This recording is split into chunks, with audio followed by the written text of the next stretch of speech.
who tell me that there's movements of resources from the Earth to the Moon going on all the time. They're feeding off us. They're feeding off human energy. They're feeding off the resources of the Earth. And I think there's something specifically important to the Moon and its function to do with gold. And when you look at it, if you're looking up kind of the classic descriptions on a more metaphysical or spiritual level, the properties of gold are to be able to connect consciousness to the all that is. That Right. is one of the classic descriptions, is it has that property, which is interesting when you're looking at this whole game of consciousness that we're talking about here, which really, when we're talking about the Moon, we're talking about essentially a hacking of consciousness as you detail it. And one of the things I just wanted to just underscore a couple of these from indigenous cultures. You write about Mutwa saying, Credo Mutwa saying that in their lore, it was known that you should never upset the Moon because Right. the Moon is vengeful and can do bad things, Exactly. where the Sun is not. Another interesting thing, which I think is, when we get to the Moon matrix, very, very significant, is he was telling me that before the Moon came, the Sun was perceived as female.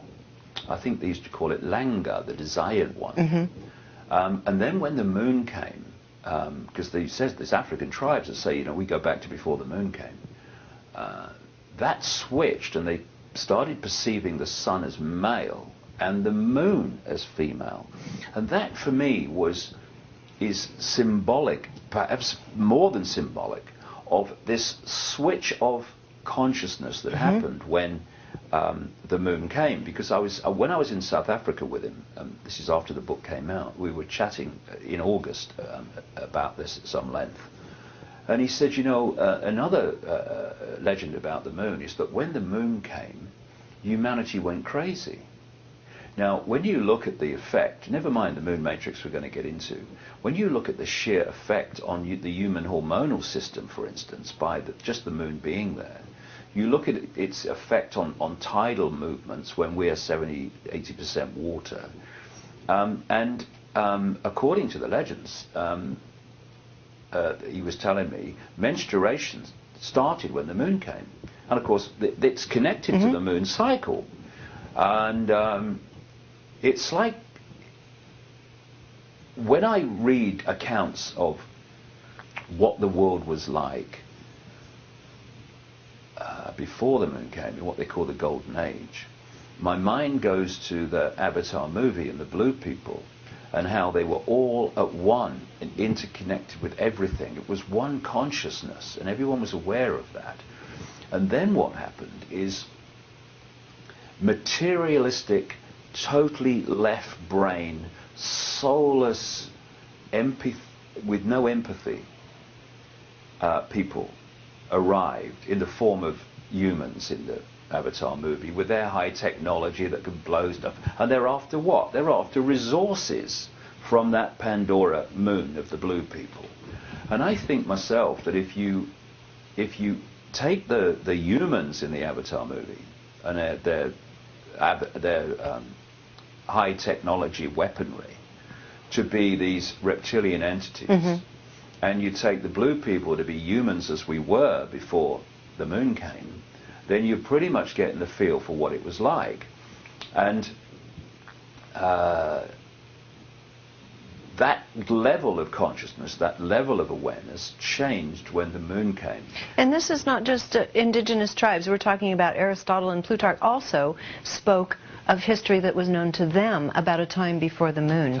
Colombian tribes, Mexican tribes. Yeah, it is a constant thing. Because people say, because we take the Moon's always been there, that must be rubbish. Well, maybe it's true. You know, the more I've passed, Regina, through this 20 years, the more I've seen that these indigenous stories and legends and symbolic tales, they have a massive, massive basis in truth. Sometimes literally, sometimes if you take the symbolism and decode it, it's there too.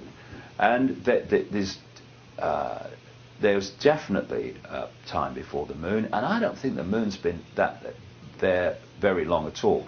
My jury's out, and I'm very open-minded on when, but I would be shocked if it was outside the last 200,000 years. And probably much closer. Now that's interesting, because you start looking at the ruins in South Africa that Michael Tellinger and others are starting to work on, and the dating on that, again, around gold and around Icke and Enlil, and you're looking again at around the 200,000 year mark. Right. The same numbers are coming out of the same region with There was a Credo. massive shift in humanity at that time. Yes. In many ways, in terms of consciousness, because of the way they started to live, and also in the physical self.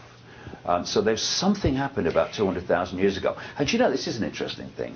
There was, I've got her name in the book, but there was an anthropologist, a researcher into you know, human history, genetic history, who came out with a paper some years ago and said that, it was all in the mainstream media at the time, that she reckoned that humanity came out of Africa from a single mother about 200,000 years ago, which kind of fits this time scale we're looking at, because this is where we move to the next stage of the moon matrix, which I write about. Going alongside all this, after the cataclysmic events, there was, and again this is recorded in across the world in the different cultures, there was a interbreeding between these entities and humans to create a hybrid bloodline. But there was also genetic manipulation of the race in general.